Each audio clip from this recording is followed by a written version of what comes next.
네, 안녕하세요. 오늘 내적 성장 프로젝트 조금 우리 달라도 괜찮아. 다름에 대해서 이야기하는 시간 2부로 돌아왔습니다. 자, 1부에서는 서로 어떻게 다른지 MBTI 갖고 좀 재밌게 나눠봤어요. 근데 여기에서 조금 어머, 이게 왜, 잠깐만요. 아, 이거 안 했구나. 아, 이거 연결해서 할게요. 편집은 알아서 하겠죠, 뭐. 그런 거 없어. 네. 자, 10번 문제 들어갑니다. 오늘의 퀴즈 이런 것 같은데. 네, 오늘의 퀴즈. 오늘 하기로 한 공부를 다 못 끝낼 것 같다 했을 때 어떠세요? 1번, 스트레스 엄청 받음. 어떻게든 오늘 끝내야 맘 편함. 2번, 남은 공부는 내일 내가 할 것이라 믿음. 2번. 이건 믿음의 영역이네. 성격의 영역 아니야. 이건 믿음의 영역이야. 저럴 땐 되게 잘 믿어. 오늘 하기로 한 공부라는 단어 때문에 그래요. 공부가 아니어야 돼. 다른 게 있어야 돼. 다른 거? 어떤 거요? 노는 뭘까? 거. 오늘 하기로 한 오늘 쇼핑을 먹기로 한 오늘 다 거. 못 끝냈다. 쇼핑 좀 다르죠. 먹기로 하고 그러면- 쇼핑은 무조건. 오늘 그러면 1번이야 바로. 저게 이제 뭔가 목표를 정하고 하기로 한 거. 그러니까 내 취미 말고. 그걸 어떨까? 기피디님은? 라떼아님은 2번을 강력하게 지원을 하면서 2번 몇 번 썼는지 모르겠어요. 2번. 그쵸? 아, 되게 얼마나- 공부라서 그럴 거야 아마. 어제 한 분을 만났는데 네. IT 쪽 하시는 분이에요. 네. 근데 그분 성격은 오늘 주어진 일을 오늘 마치지 않으면 집에를 못 가는 성격이더라고요. 저런. 그렇구나. 그럴 수 있지 뭐. 네, 그런 사람들이 조심하셔야 있더라고요. 될 텐데 위경련 올 텐데. 그렇죠. 얼마 위경련 올 전에. 테요. 근데 저는 스타일이 네. 안 풀리면 생각해봐야 안 풀린다는 걸 알아요. 근데 공부하고 조금 달라. 근데 공부도 비슷하구나. 공부가 안 되잖아요. 네. 자요. 근데 자는데 저 공부 안 되는 게 한 달 전쯤부터 해가지고 그때 자잖아요. 그럼 공부를 포기해야지. 정말 세상이 영화님은 일이에요. 이진법인 것 같아. 그래서 저는 수십진법 딱 되시는 분. 조 사이예요. 스트레스 엄청 받아서 오늘 끝내야 된다고 계획은 다 세워놔요. 그런데 한 반쯤마다 자요. 봤는데. 아, 저도 사이예요. 반쯤마다 구체적으로 자. 말하자면. 네. 사이. 그리고 벼락치기. 저게 네. 과제의 강도에 따라 좀 다를 것 같지 않나요? 강도가 좀 강하고 어렵고 막 난해하면 그냥 입원할 수 있는데 그냥 왜 단순 과제가 되게 네. 양만 많을 때 네네. 그거는 얼마든지 또 힘내서 할 수도 있는데 그럴 수 근데 또 있죠. 그죠? 하여튼 내가 쉬운 게 있고 내가 어려운 게 있고 맞아요. 근데 하여튼 기피디님 악번이다. 이진법이 영화님은 이래요. 얼마나 심플해. 한번 볼게요. 네.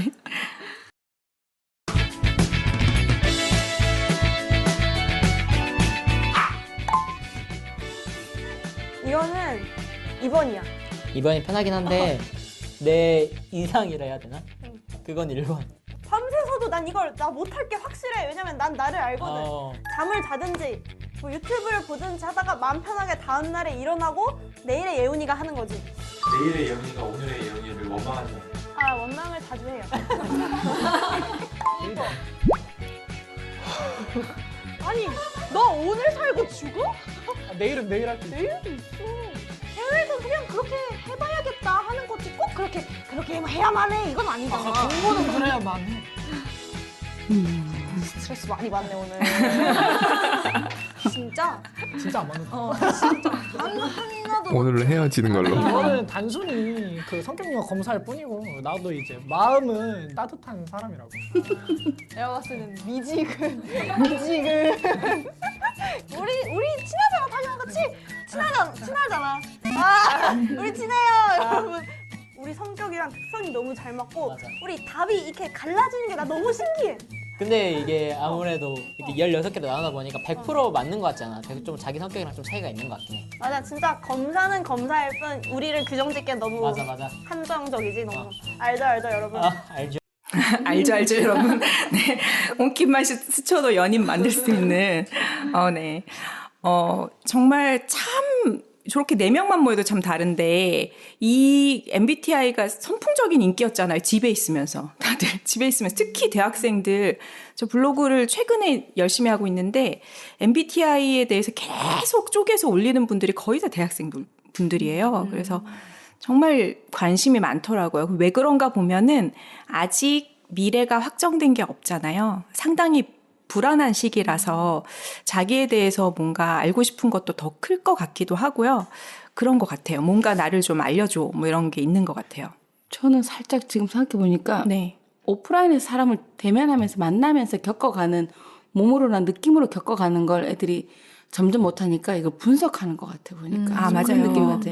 그냥 자연스럽게 우리가 옛날에 비해서 아날로그식으로 대면 접촉하는 거가 100이었다면 지금 뭐 거의 반도 못하고 있잖아요.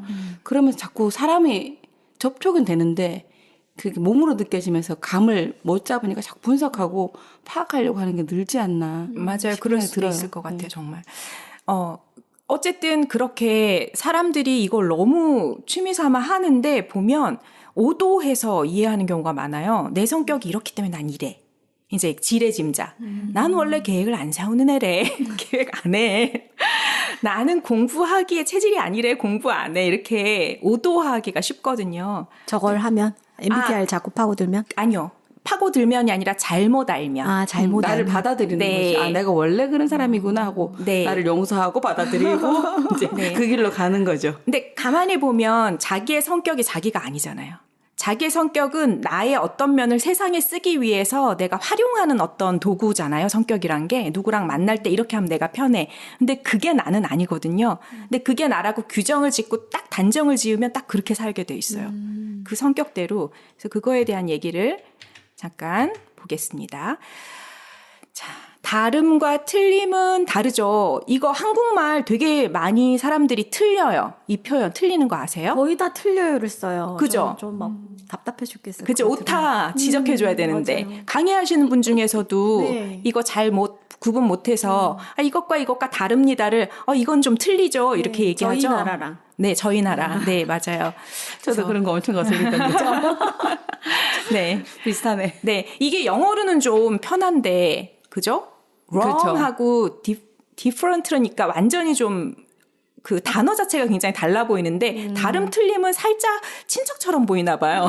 그렇죠. 네, 그러면서 많이 헷갈리는 것 같긴 해요. 그래서 틀리다는 거는 잘못됐다는 거고 다르다는 거는 그냥 이럴 수도 있고 저럴 수도 있는데 서로 달라 이거잖아요. 그 문화적인 기반이 있는 것 같아요. 그 한국적인 문화적 기반은 우리라는 게 강해서 거기서 누구 한 명이 튀면 그걸 다르다라고 그냥 이렇게 봐줄 수 있는 환경이 아니라 틀리다라고 하면서 이 무리에 우리 무리에 넌 들어오기에 문제가 있어라는 인식이 부지불식간에 있는 것 같아요. 네, 그럴 수 있겠어요. 이게 공동의 문화가 있고 개인적인 문화가 있는데 서구는 개인적인 문화로 많이 이제 돌아서 있는데 아직 동양들은 전부 다 이게 공동체 문화다 보니까 그럴 수 있겠다는 생각도 드네요. 기피디님 가끔씩 이렇게 얘기해 주시면 뭔가 이렇게 정리를 잘 제가 해주셔서 스마트하죠 좀. 밀농사와 변농사의 차이라고 얘기하는 거기까지 경우도 했어야 있어요. 되는데 거기까지 했어야 되는데 제가 스마트하죠. 오늘 내로 끝나는 거죠. 밀농사 변농사. 그러니까 네. 다르대요. 그러니까 네, 네. 변호사 같은 경우 모내기 할 때 보면 쭉 서서 하는 게 아주 옛날부터 전통이었던 건데 밀농사는 그렇지 않더라고요. 그리고 뿌려버린. 네, 뿌리는 형태고 그리고 최근에는 미국 같은 경우는 정말 거의 기계로 대형 그런 걸 다 해버리잖아요. 아, 그래요? 그러니 뭐 같이 일하고 하는 게 별로 없죠. 그쵸, 생각해 그쵸. 보면 맞아요. 농사조차도. 네. 그래서 여러분들이 네, 얘기하고 싶은 거 있으셨죠? 아니에요? 네. 밀농사가 더 쉬울 것 같아서. 막 뿌리면 되니까. 네. 네, 밀농사가 훨씬 더 쉬워요. 근데 문제는 변농사에 비해서 씨앗을 하나 심었을 때 벼는 10인가 20개 그 나달이 열리는 데 비해서 밀은 2-3개 많이 열려봐야 그랬대요. 지금은 뭐 이제 종자개량이 됐겠지만 네, 네. 훨씬 더 그런 면에서는 좀 밀농사가 효율이 떨어진다고 그러더라고요. 아, 네네. 그럴 수 있겠네요. 영상 하나 볼게요. MBTI를 어떻게 오도하면 문제가 생기는지 잠시 보겠습니다. 손을 긋는 거. 성격이 안 맞다고 친구가 나왔는데 심지어 아직 안 싸웠는데 걱정이래. 어떻게 지낼 수 있는지 방법을 안 싸웠어. 이러면 얘가 이 친구랑 잘 지낼 수 있겠어요. 이런 친구들이 점점 많이 보이더라고요. 타인을 딱 규정함으로써 관계가 차단되는 거죠. 얘는 나랑 안 맞을 것 같아. 친구랑 가까이 못 가는 거지. 이런 궁합 차트가 있어요. 되게 좋은 쉬워서 보여주시겠어요? 근데 그렇게 해서 만약에 소개팅을 했어요. 엄청 마음에 들었어. MBTI 성향을 봤는데 빨간색이야 나랑. 그럼 그 사람이랑 관계 지속되기 지금 어렵잖아요. 거슬리는 부분 그렇죠. 있죠. 근데 그렇게 이미 떠나보는 사람들 한둘 있을 거잖아요. 많죠. 영혼의 단짝이었을 수 있잖아요. 그치. 어떻게? 슬프지? 인간관계가 이제 한정적으로 되는 거지. 이게 사람이 여러 사람을 만나면서 나랑 안 맞는 사람도 만나고 맞는 사람도 만나고 그쵸. 하면서 이제 나도 발전을 하고 나에 대해서 돌아볼 수 있는 기회가 되는 건데 차단된다. 그리고 이렇게 영혼의 단짝을 벌써 잃어버렸을 수 있다. 이것보다 사실 더 문제는 두 번째예요. 자기 규정, 자기 한계. 이제 나까지 이제 한계를 지어버리는 거지. 나는 ISTP니까 게으르다. 그쵸, 그쵸. 나는- ST가 약간 게을른 성향이 있어요. 이렇게 이제 나는 게으른 사람. 불면증도 난 MBTI 때문이야. 난 이런 성향 때문에 난 우울해. 아마 I 성향일 거예요. 약간 내면 나는 어떤 생각까지 하냐면 이런 성격들의 특징을 볼 때마다 내가 거기에 맞춰서 변할까봐 걱정된다.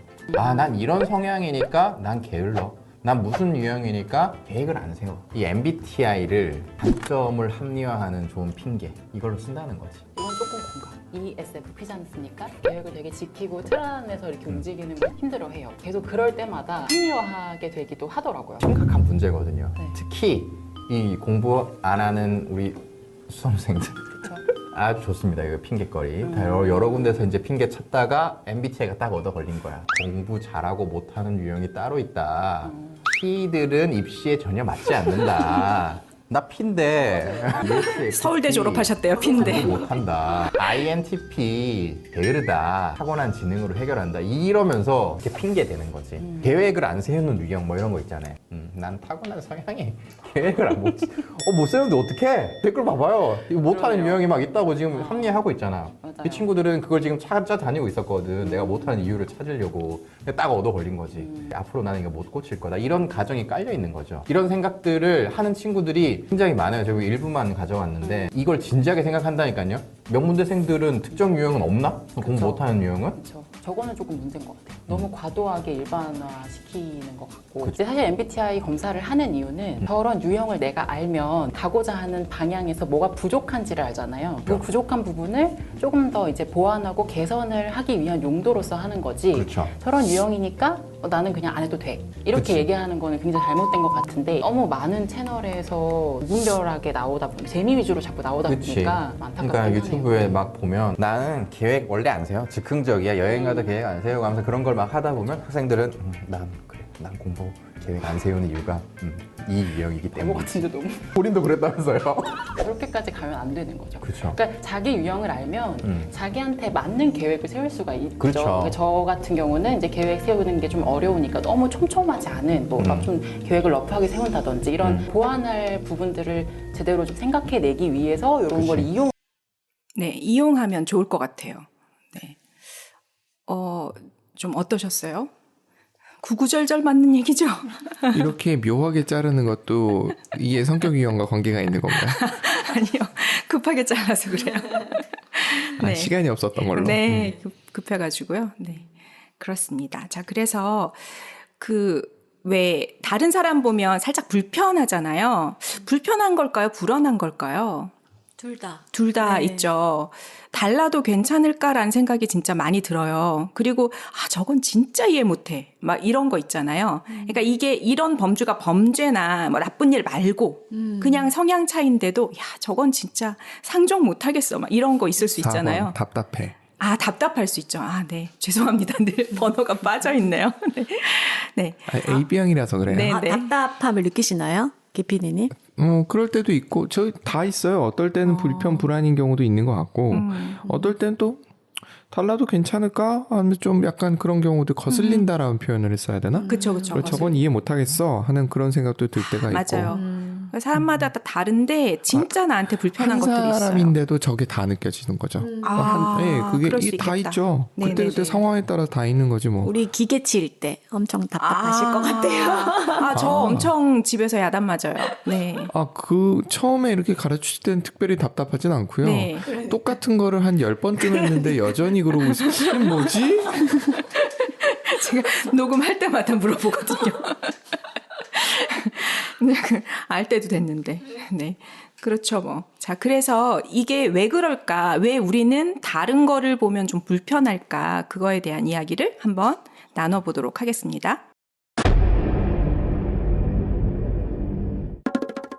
인간은 사회적 동물이다. 우리는 딱히 뭘 먹을지 결정하지 않았을 때 짜장면으로 통일되는 분위기면 나도 짜장면을 먹습니다.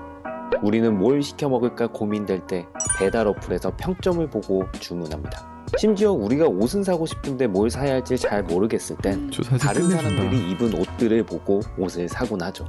우리가 가발이. 무언가에 대한 네. 생각이 뚜렷하지 않을 때 네. 옆 사람의 스트라이프. 행동을 따라하곤 합니다. 네. 도대체 왜 이렇게 하는 걸까요? 그리고 도대체 왜 이게 그리 중요할까요? 심리학을 알려드림. 우리는 일상생활에서 정말로 무지막지하게 허구한 날, 스스로 알지도 못한 채로 이 동조를 하곤 합니다. 그렇다면 도대체 동조란 무엇이냐? 심리학에서 동조란 남들이 짜장면 시킬 때 따라 시키고 남들이 손가락질할 때 같이 하는 것 같으니 남이 믿는 것을 따라 믿고 남이 하는 대로 따라하는 것이라고 설명하는데, 그렇다면 왜 우리는 동조를 하는 것인가? 인간은 사회적 동물이기 때문입니다. 이 표현은 앞으로도 주구장창 여러분께 강조하고 또 강조할 말인데, 심리학을 설명하는데 아주 중요한 표현인 만큼 아주 여러 번 울거먹을 예정이니 구독자 여러분의 넓은 아량 부탁해요. 다시 돌아와서 우리는 처음 말을 배울 때 엄마의 말과 행동을 보고 네, 따라합니다. 고양이도 따라해요. 엄밀히 말해 이것은 똑같이. 모방에 가깝지만 네. 동조나 모방이 내가 살아남기 위한 방법인 것이기에 생존과 관련된 것이라는 점에서 유사하다고 볼 수 있습니다. 그리고 그렇게 살아남은 우리들은 청소년기 때 친구들과 어울리며 친구들과 비슷한 행동을 하곤 합니다. 이렇게 똥오줌 못 가릴 때부터 시작되는 동조는 유년기를 거쳐 성인이 돼서도 나타나게 됩니다. 성인이 동조를 하는 행동은 실험을 통해서 확인해 볼 수 있는데요. 축구에 손세이셔널이 있다면 심리학에서는 애쉬 교수의 동조 실험이 있습니다. 1955년에 진행한 연구임에도 아직까지 심리학 수업에서 빠지지 않고 등장하는 그때 당시 파격적인 실험이었죠. 실험은 간단합니다. 여기 기준선과 똑같은 길이의 선을 선택하는 문제인데, 실험 참가자 6번을 제외하면 나머지 참가자는 가짜 참가자입니다. 바로 6번을 속이기 위한 사람들이죠. 실험자가 문제의 답을 1번 참가자부터 물어봅니다. 2번입니다. 예? 2번이라고? 연이어 나머지 참가자들도 답을 2번이라고 대답합니다. 분명히 3번인데. 2번이라고요? 네. 다들 미친 건가? 자, 5번 참가자까지 대답했고요. 6번 참가자님 정답은요? 다들 미친 건가? 내가 미친 건가? 다들 미친 건가? 내가 미친 건가? 주변의 눈치를 살피면서 6번이 대답합니다. 정답은 2번입니다. 이것이 바로 동조 현상입니다. 그렇다면 왜 이 동조라는 개념이 중요한 것일까요? 동조 현상은 최소한 3명 이상일 때, 나 빼고 모두 의견이 같을 때, 내가 잘 모르는 정보일 때, 동조해야 하는 압박이 있을 때 강하게 나타납니다. 남들이 투표하는 대로 따라하는 묻지마 투표, 제대로 이해하지 못한 상태로 투자하는 묻지마 투자, 우리나라는 아니었지만 코로나 때문에 발생한 사재기, 몇몇의 악플로 시작해서 극단적인 결과까지 이어진 마녀사냥식의 군중심리, 이런 것들이 바로 동조의 대표적인 현상이죠. 이 현상의 핵심은 멀쩡한 사람들이 자신이 속해 있는 집단의 영향을 받아서 무의식적으로 태도나 행동이 바뀐다는 겁니다. 우리도 모르는 사이에 우리는 무언가에 동조를 하고 있었다는 것이죠. 그래서 이 동조 현상이 우리 삶에 중요한 것이고 우리가 올바르게 알고 있어야 한다는 것입니다. 네, 이 동조가 진짜 무서운 것 같아요. 그 집단 심리에서 내가 떨어져 있다는 그게 약간 공포스럽잖아요. 그래서 중간에서 굉장히 힘들어 하다가 따라가기도 하죠. 저는 그 많은 부분에서 그냥 입 다물고 좀 있는 편인데요. 근데 제가 입 다물지 못하는 부분이 가끔 있는데 그게 약간 약자한테 막 하는 사람 있으면 그게 조금 저한테는 욱하게 올라오는 그런 포인트이기도 하고요. 그다음 교육에 대해서는 남들이 다 저렇게 가는 게 맞지 않아라고 얘기할 때 그건 절대로 오케이를 못 하겠더라고요.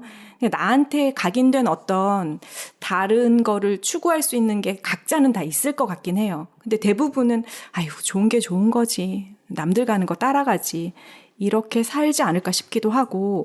그래서 올바른 선택을 위한 방법이 뭘까요? 이렇게 군중심리로 우르르 따라가지 않고 할 수 있는 방법. 공부해야죠. 아, 공부요? 이것도 제가 봤을 때는 트렌디 칼라님의 특성하고 관계가 있는 것 같아요. 그게 좋고 나쁘고를 떠나서 네. 제가 최근에 코스모스 책 읽으면서 계속 칼 세이건이 하는 얘기가 뭐냐면 똑같아요. 동조현상을 일으키거든요. 특별한 근거도 없이. 그쵸. 그럴 때 과학자라면 사실은 실험을 해보고 관측을 해보고 이런 데이터를 확인하는 작업을 해야 되는데도 불구하고 과학자조차 그걸 안 한다는 거예요. 맞아요. 그거는 문제다라고 얘기해요. 그게 틀릴 수도 있고 내가 잘못 판단할 수도 있지만 내가 그런 데이터를 보려고 노력해야 되는데 그걸 해야 되는 게 임무인 과학자조차도 그걸 안 한다. 그러니까 이게 그거에 얼마나 대한- 무서운 거예요? 근데 사람들은 그렇죠? 뭐에다 포커스를 두냐면 맞고 틀리고 저 사람 틀렸다 이렇게 얘기하는데 칼 세이건은 다르게 얘기하거든요. 맞고 틀리고가 중요한 게 아니라 저 사람은 과학적 접근을 했다. 단지 그 사람이 갖고 있었던 장비의 문제나 아니면 계산상의 오류가 있었을 뿐이야. 하지만은 접근은 옳았어. 그렇기 때문에 저 사람은 과학사에 좋은 획을 그은 거야 라고 얘기를 하는데 사람들은 이 기준이 맞고 틀리고로 가버리는 그러니까 그런 경우도 많은 그때 거죠. 그 사람 것도 틀렸었잖아. 나중에 보니까 오류가 있었네. 이렇게 얘기하는데 그게 아니라 그 과정을 그렇게 하려고 노력했던 과정을 얘기하시는 것 같아요. 그죠? 네. 네. 동조에 대해서 네. 저도 조금 다르게 생각하는 게 네. 이제 저거는 심리학적 이론인데 심리학보다 조금 더 깊게 생물학적으로 네. 제가 지금 저도 보던 게 있다 보니까 네. 그 DNA에서 집단 형성 가설이 있더라고요 보니까 그럼 한 개체가 살아남고 내 DNA를 이렇게 후세대까지 넘기려면 이 개체가 혼자 있을 때 육방에서 치고 들어오는 적을 감당해야 되는데 무리 속으로 가운데로 계속 들어가려고 하는 모이려고 하는 모여야만 내가 최대한 외부로부터 공격받는 면수가 줄어들잖아요. 맞아요. 그래서 무리 속에 들어가려고 하는 그 DNA 측면에서 이기적인 그 개체의 그 행동이 근원이 DNA에서부터 시작한다는 가설이 있더라고요. 저는 좀 그게 이기적 조금 더 유전자에 나오는 네네. 얘기인가요? 네네. 조금 더 와닿더라고요. 네, 그거는 정말 맞아요. 맞는데 문제는 집단적으로 다 자살행위로 갈 수 있다는 게 문제인 거예요. 그것도 이제 그게 집단의 개체적인 이득을 위해서 끝내는 이 전체 무리가 일정 개체 수다 넘어가면 거기에서 이제 그 이타적인 게 아니고 이기적인 입장에서 그걸 자살을 하는 거예요. 그게. 그래서 그 얘기도 나오더라고요. 네. 이렇게 조금 달리 이제 심리학보다 생물학적으로 보니까 네. 더 재밌는 것 같더라고요. 보니까. 네, 그게 아마 생리적인 거를 더 아마 꽂혀 하셔서 그럴 수도 수도 있겠죠. 있는데, 이 포커스를 이제 우리가 다름에 한번 갖고 와 보면 모두 다 똑같은 거를 향했을 때만 이로우냐 했을 때 그렇지 않을 수도 있거든요. 내 삶에서. 그래서 보면은, 요런 거죠. 네가 뭘 선택할래? 매트릭스에서 빨간 약, 파란 약 했을 때, 지금 살던 대로 살래라는 걸 그냥 선택할 수도 있고 나는 진실을 보고 싶어를 선택할 수 있는데 어느 게 맞고 틀리고는 없어요. 근데 선택할 수 있을 생각은 내 스스로 생각은 할 수 있어야 된다는 거가 일단은 올바른 선택을 하려면 그게 있는 것 같고요. 그다음에 사람마다 다양한 시각을 가질 수 있음을 좀 인정해줘야 되는 것 같아요. 가끔은 저런 것 때문에 피해를 보는 사람들이 있거든요. 예를 들면 인종차별도 그랬고요. 그죠? 그래서 틀린 게 아니라 다른 거라는 걸 생각할 수 있는 무언가가 있어야 될 것 같다는 생각이 들고 또 이런 것도 있죠.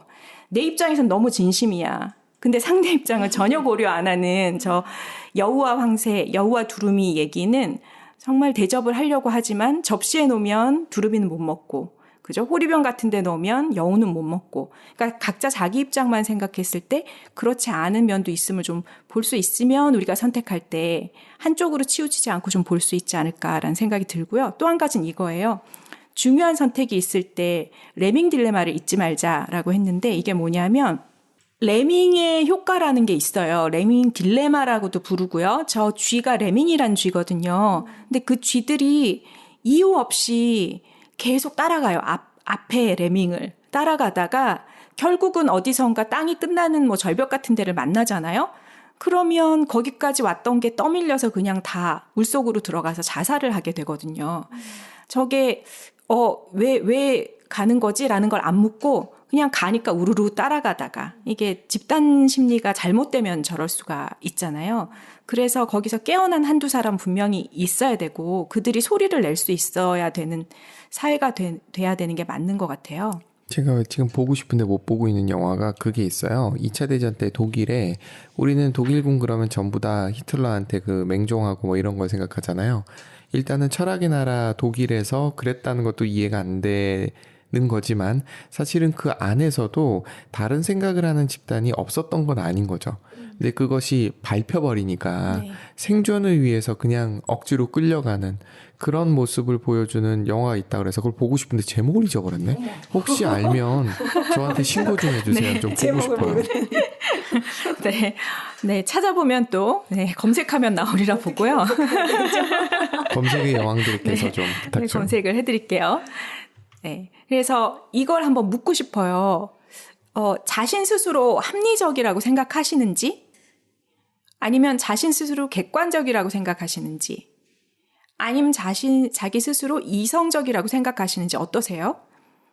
저렇게 생각하는 것 자체가 다 아닌 거. 그러니까 저렇게 생각하는 사람 자체가 오류를 범하고 있는 것 같은. 그러니까 늘 그 의심을 하고 정말 내가 이 순간 내가 합리적일까? 이렇게 난 아닐 수도 있어 하면서 또 돌아봐야 되고 객관적일까? 돌아봐야 되고 그럴 것 같아요. 계속 끊임없이. 나는 이 순간 나 합리적이야, 나 객관적이야, 나 이성적이지? 이런 사람이 오히려 아닐 것 같은데요. 오, 맞아요. 그게 자기 편향이 될 수 있거든요. 사실 인간은 뇌가 오류가 너무 많아서 내가 엄청 객관적이라고 생각하는 게 객관적이지가 않을 때가 굉장히 많고, 이성적이라고 생각하는 분들도 마음속에 무언가 때문에 그쪽으로 편향적으로 이성을 쓰기도 하거든요.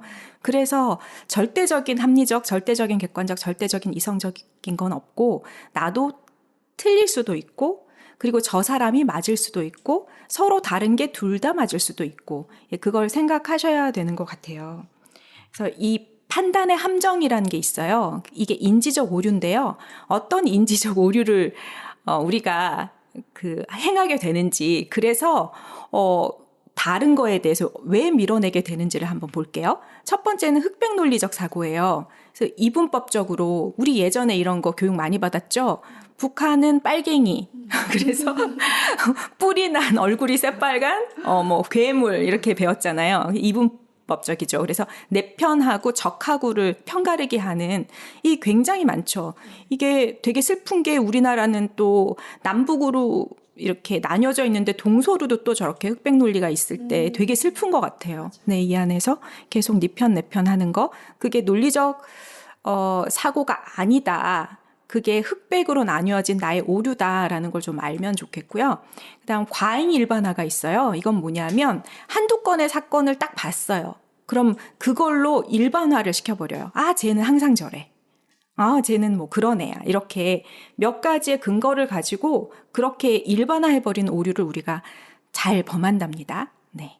그리고 정신적 여과, 이건 뭐냐면 여러 가지 일 중에 일부만 뽑아서 남겨놔요.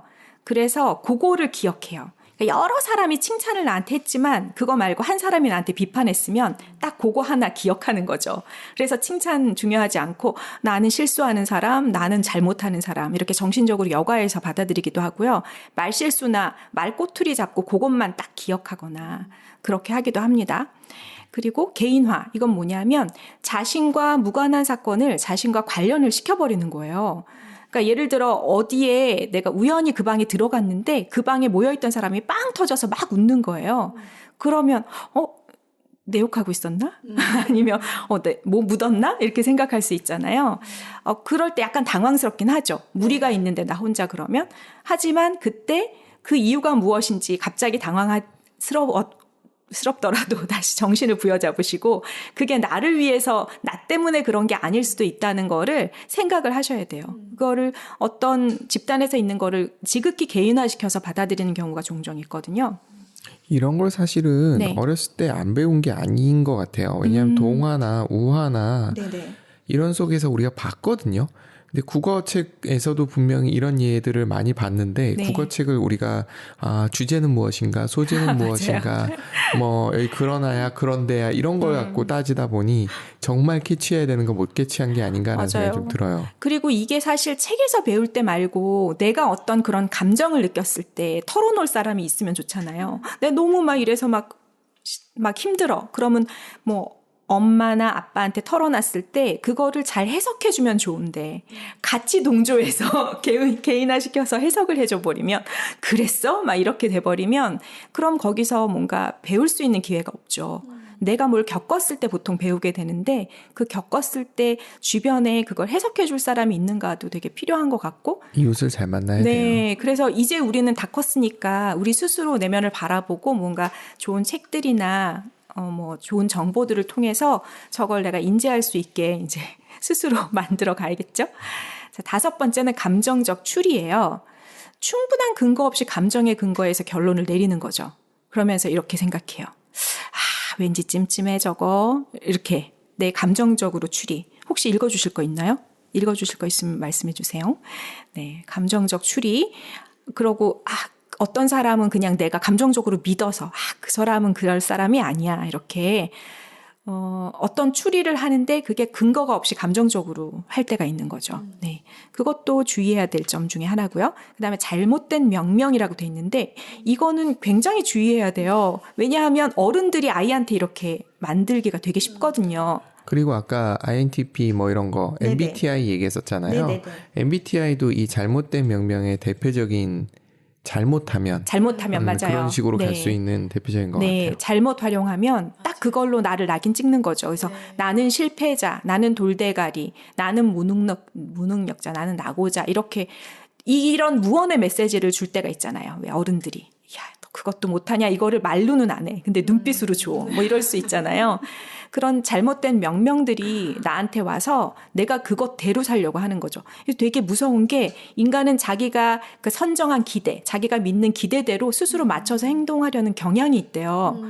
그래서 이런 예 되게 감동적인 예는 그거 아닌가요? 왜 굉장히 낙후된 지역의 공립학교. 그래서 아이들이 다 안 똘똘해. 근데 거기에 어떤 선생님이 너희들은 지능이 굉장히 좋은 아이들이래. 이렇게 얘기를 하고 교육을 했더니 갑자기 그 아이들이 전부 다 성적이 좋아지는. 그래서 용어에 대한 건데 네네. 똘똘하다는 말 자체가 사람들이 어떻게 받아들이는지가 좀 달라지는 그 부분이 있어서 예를 들어서 걔네들이 학업 성취도가 낮아. 네. 그런데 그 아이들에 대해서 너희들은 충분한 가능성이 있고 너희들은 그 기회를 못 얻은 것뿐이야 라고 얘기를 했을 때 네. 이제 학업 성취도가 높아질 수 있는 이 똘똘하다는 표현 자체가 약간 타고난 것 같은 느낌을 줄 수 있어서 약간의 정정을 맞아요. 한번 해봤습니다. 네. 그거를 심리적으로 이용한 사례가 지능이 높다고 선생님이 뻥을 치신 거죠.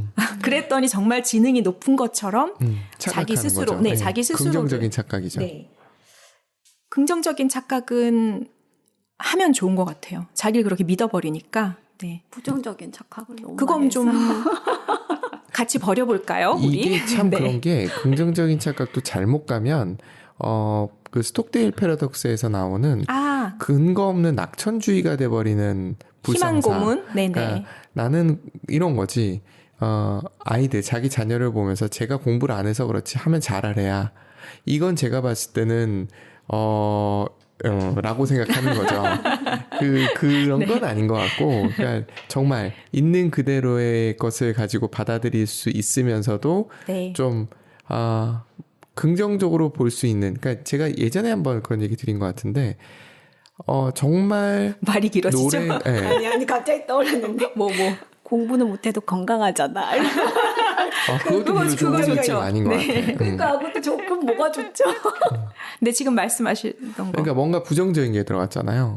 그리고 뭔가 걔가 성적이 안 좋은 성적표를 들고 왔는데 넌 그래도 건강하잖아. 이거는 그 뜻을 내포해버린 거거든요. 그러네. 네. 그렇게 돼버리는 거라서 네.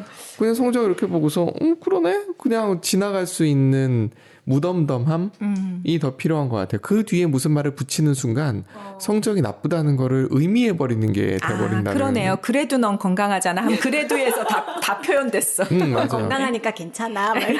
괜찮아에서 표현됐어. 그 무덤덤이 도리어 나은 것 같아요. 그럴 때는. 그러네. 그럴 수 있지 뭐. 네. 자, 그리고 마지막으로는 독심술적 사고인데요. 이거 되게 우리 소설 잘 쓰잖아요. 매우 모호하고 사소한 단서 하나로 다른 사람을 함부로 단정하는 오류. 이거 댓글에도 이런 거.